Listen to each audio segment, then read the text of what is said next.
Welcome back to this conversation about the vaccine program and rollout. We're having a virtual town hall, and we have with us two doctors, Dr. Willis Akwale, who's the chair COVID-19 Vaccine Deployment Task Force, Dr. Githinji Gitai, who's the group CEO, AMREF Health Africa, Lynette Kamadi, the executive secretary, Kupet in Mombasa, and Celestine Lagat, who's a business lady in Eldred. They have asked the all-important questions. Before we go to Daktari Willis and Githinji to answer the questions that they have raised, I want to speak to someone on phone just to get a feel, because apart from the two doctors who've been vaccinated, the two ladies have not been vaccinated. But let me talk to someone who has been vaccinated, and I believe on phone I have Abdul Rahman Wandati. Yes, this is Abdul Rahman Wandati from Butere. From Butere, Kakamega County. Good evening, sir. How are you? Good evening to you, Dennis. How are you? Very, very well. Couldn't be better. So, have you been vaccinated? Yes, I was vaccinated. When? About a week ago.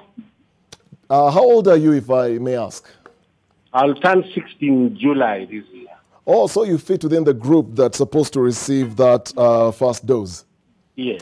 Any side effects? Because a lot of people have raised concerns with this vaccine, with the side effects. Do you have any side effects? No, I don't. Did you go alone, or did you also have your age mates going to receive the vaccine with you? And maybe from the discussions you've had with them, what are they saying? Actually, what happened is that we had a discussion as a family, I and my kids. They felt I needed the vaccine. I felt since the nation is not vaccinating everybody, why don't I remain in the group of those who will not be vaccinated? Then they said, no, we think you need it. So I said, okay, I'll have a talk with my doctor. So I called up my doctor, Dr. Matthew Covax in Eldoret, Octree. So I asked him all the questions I needed to know about how safe the vaccine was for me and whether I really needed it or I could dodge it. So he said, no, you need it. So I asked, where can I get it? He said, in any facility, or you can come to the clinic. So I chose to go to the clinic. Did you prior to receiving the vaccine, did you have any concerns perhaps when you're having those discussions with your doctor? I had read a lot of stories online. But you see, being a Muslim, I'm not swayed by what I see online, because Islam says you have to confirm before you take a position. For us, even this disease and treatment is also a spiritual and religious issue. So once a doctor has said that you need it, you can only avoid it if another doctor that you trust better or better qualified than the one who told you you need it says you don't need it. But as long as the qualified doctor says you need it, you must. It's a religious duty to then get the treatment. Wow, thank you very much, Abdul Rahman Wandati from Butere, Kakamega County. Faith also plays a role in this. Dr. Willis, Dr. Githinji, Kazi Kwenu. There are a lot of questions from our two ladies, Lynette and Celestine. Just to recap, for those who've missed some of those questions, and I won't go into the details, but the issue of side effects. Lynette feels there's not enough communication. There are many teachers who are raising concerns of the side effects, in particular the issue of blood clots. It's not being addressed correctly. And also those who are not in the category of receiving the first dose, like what Celestine was asking, what happens to those willing Kenyans? And I'm sure you've noted the rest when the second batch is coming into the country, the issue of women who are pregnant, if they can receive the vaccine, and for the breastfeeding mothers as well, and the issue of the variants. For example, in TZ, we are seeing those concerns from South Africa. Those concerns is this vaccine going to, deal with the mutating variants that we're seeing of this pandemic? So I'll start with Dr. Willis. Okay. Now, thank you very much, Dennis. I will actually deal with the questions that are dealing with safety, the issue of the second batch. I'll also touch on use of the vaccines in pregnant women. I will ask my colleague who also supports the task force, Gitai Githinji, to talk about the clots, the issue of variants, and about COVID positive and vaccination, and whether they can transmit. I think if we divide that way, we will answer most of those questions. Let me start by safety, and start by saying that, as Dr. Githinji said, by the time you undergo clinical trials phase 3, efficacy and safety has been assessed, and a vaccine cannot be issued with emergency use authorization if it is not safe. So that's the first one. However, as you start deploying in large population, you are supposed to set up a system to monitor any minor side effects that may occur and monitor them over a period of time and report them. Here in Kenya, this report is actually consolidated at the Pharmacy and Poisons Board. So the system we have in place is that at the vaccination post, we take your contacts and you identify the post. If you go home and you feel, really you are feeling something that is beyond what we've told you as minor and common effects, you are supposed to call the healthcare worker. Alternatively, you can go to the Pharmacy and Poisons Board website and lodge that complaint and say, there's a form you'll fill online and say this is what you felt. In fact, to date, I can report we have 277 reports of side effects since we started the vaccination, now very close to a month, out of which 200 have been reported by healthcare workers, and I think something like 60 by the patients themselves. Now, most of the minor and mild side effects is what we've just mentioned, pain at the arm, a bit of headache, a bit of lethargy, fever. Now, we have, however, 7 events that we call serious because at this time, anything that would touch on what you call the musculoskeletal system, then it's considered as one that one would need to follow. So especially weakness, if you're unable to walk immediately after vaccination. We have others where people have said they have, and not many, actually I'm talking of 7. So there's one where somebody said they were producing more saliva than another one. In another one, they were saying that they were scratching too much in the body. And there's one which indicated that they felt dizzy and lost consciousness for a period about 4 hours. So all these are then followed over time. Some of these have recovered. The ones that don't recover then, they are reported to the pharmacy board, and the pharmacy board consolidates those reports and sends them to a committee known as the National Vaccine Safety Advisory Committee. That is then the one that is mandated to look at if the actual cause of that side effect was the vaccine or not. Okay. And remember, we then report to a bigger global database. This is a very crucial process, which we had to really ensure it's in place. And there's also random checking. Apart from this routine reporting, the pharmacy board actually works with the manufacturers and creates a system where they can randomly go to the community, ask the way you've just asked my village mate, Andati, and ask him whether they got any problems. And if that, then it's also investigated. So it's a robust system. So far, no deaths in Kenya. And even what we've recorded as severe side events, really up to this point, they really don't warrant stopping any of our vaccination programs. Now, let me then talk about the second batch. But before that, then pregnant women. Specific for AstraZeneca, the manufacturer has listed pregnancy and use in children under 18 as contraindicated. So as we deploy it, we cannot vaccinate them. And therefore, you remove this population, and that is why in this first phase and going to the second phase, we are really dealing with the adult population. However, studies have been ongoing. A lot of this is because there was no evidence. So if evidence comes about safety in pregnancy, then we will be informed, and the manufacturer can then allow us to use that. The same thing with children. Okay, Dr. So Willis, for the time being, I know you may be reading in media Dr. Willis, I'm so sorry, there's a possibility you can use this.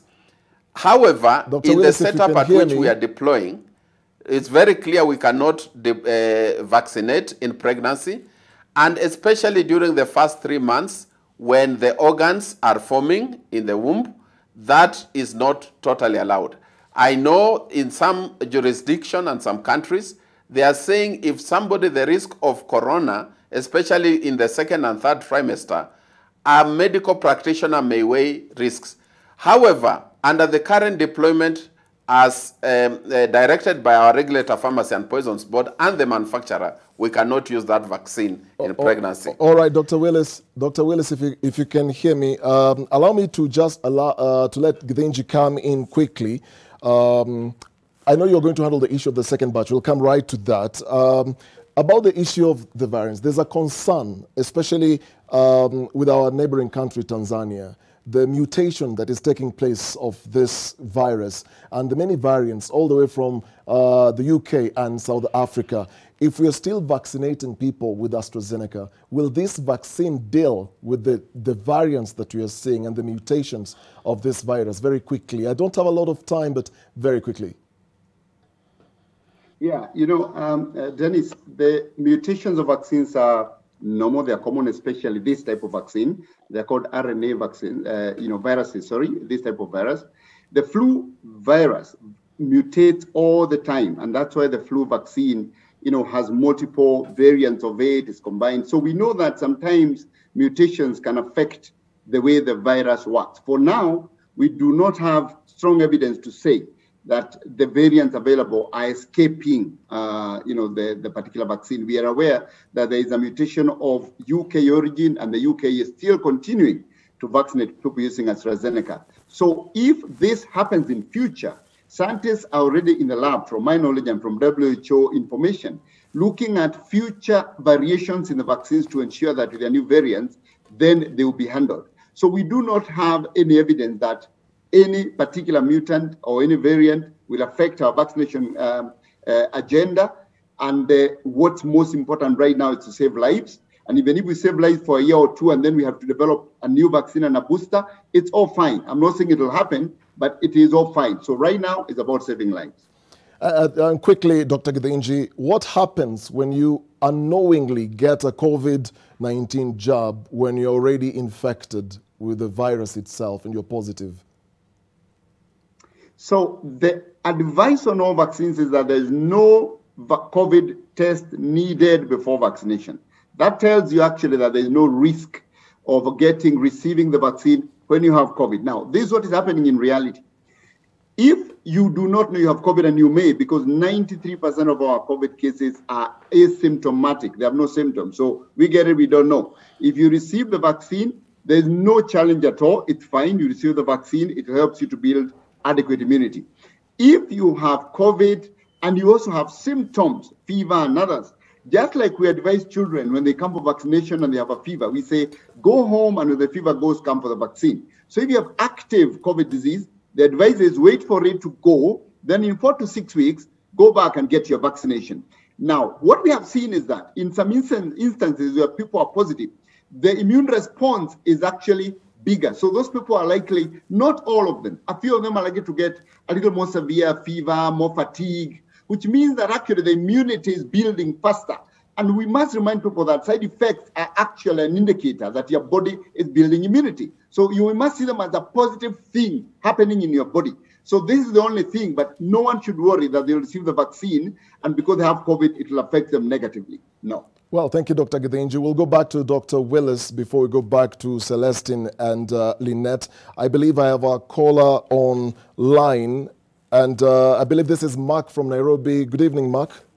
Good evening, Dennis. You got vaccinated when? On the 1st of April. Any side effects, any concerns? Yes, I got vaccinated at around 1 p.m. 6 hours later, the fever kicked in. It was really bad. I had to start looking for my emergency numbers. Apparently, it subsided within the night, but at intervals it would come and go. But by morning, I was good enough. Okay, well, thank you very much, Mark. So, Dr. Willis, Mark received his jab 6 hours later. 6 hours later, started developing some symptoms and some side effects. Now, is it true that women are more likely to get worse side effects from the vaccine than men? I don't have that information at all, and I doubt it is. I think it is bodies will react differently because of our genetic makeup, and it will be across the sexes. Yes, some people are not getting any, others, as he has reported. So basically what happens when you are doing your phase 2 and phase 3, all the side effects that are observed during that time are listed, we are given, and so that as we do under emergency use, we keep monitoring that. So fever, what he has explained, had also been observed even during phase 2 and phase 3 trials. So it falls within what should be expected. And as he has said, even the phase 3 trials would show it would subside, in most cases, within 24 hours, the fever. Lastly, Dr. Ari, as we wind up, when is the second batch coming into the country? Yes, thank you, and I need to address this. I know it's an area of concern for many, but I want to reassure Kenyans that they will get their second dose. As the current doses that we are getting from the Covax mechanism, the second shipment of 2.5 million doses was due the second week of April, or first or second week of April. And Covax has been in communication with us. They informed us about the delay, and they told us the delay may be 4 weeks. So we are expecting it in the first week of May. I know there is global shortage, but Covax has actually told us they are in discussion with the government of India to ensure that across the African continent, not just Kenya, that the second doses are delivered as is scheduled. Kenyans, it's good also for Kenyans to know, although the second dose of AstraZeneca is scheduled for 8 weeks, but it can also be given to a maximum of 12 weeks. So we have a safety period where we would ensure that as the vaccines come, we vaccinate every Kenyan as scheduled. Very many thanks, Dr. Willis. Feels like Lynette and Celestine, we were co-hosting this together, though you're more quiet than I was. Do you feel like the questions that you had, you've been answered, or do you feel you still have more questions? Just in like 5 seconds. Let me start with Lynette. Thank you, Dennis. I have been answered to some extent, but my question on communication, clarity of communication and timely communication has not clearly been answered. Number two, I also raised a concern about the people who are supposed to be vaccinated. We are told it is those who are 58 and above and the frontliners, and I want to appreciate. But what happens to those who are working as frontline workers and are below 58 years? Okay. Does it mean that they are taking a risk when they are being vaccinated against the advice of World Health Organization that the vaccine is only good for people above 58 years? Well, thank you. As I finish, Dennis, I have one more concern. The CS... Very quickly, Lynette, I'm really being pushed to time. Yes, the CS Health told Kenyans that they will compensate anybody who will die as a result of the vaccination. That question alone eroded a lot of confidence. Can there be clarification about what actually was meant by the fact that if you die out of this vaccination, then your family will be compensated? Thank you, Dennis. All right. Thank you, Lynette. Thank you, Celestine, Dr. Willis Sakwale, Dr. Githinji. I can see you writing a lot of notes. Trust me, we're going to have a part 2 of this. The conversation doesn't end here. I'm really pressed with time, Dr. Githinji. If you allow me, you want to say something? Okay, I'll give you 10 seconds. 10 seconds, please.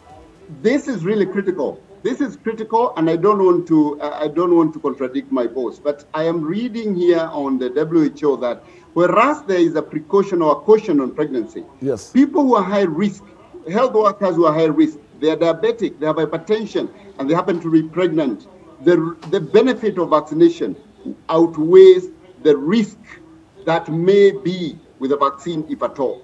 So it's important to leave that message out there. Well, thank you. WHO does allow those who are high risk and pregnant to actually receive the vaccine. Oh my goodness. Don't I wish I had like 2 hours to go. You've been fantastic. You've really done well. I'm really pressed with time. I'm so sorry. And to our viewers, thank you so much for watching. We had Dr. Willie Sakwale, who's the chair, Covid-19 Vaccine Deployment Task Force. Dr. Githinji Gitai, Group CEO, AMREF Health Africa, Lynette Kamadi, the Executive Secretary, Kupet, and Celestine Lagat, who is a business lady in Eldred. Thank you so much for your participation, your tweets. Remember, we're going to have a part 2 of this. From this conversation tonight, we realize there's so much to talk about, but we're really pressed with time. Until next time, my name is Dennis Okari. My co-presenter was Zainab Ismail, and David Agondoa was helping us with the sign language interpretation. Have a great night. See you next time. Good night.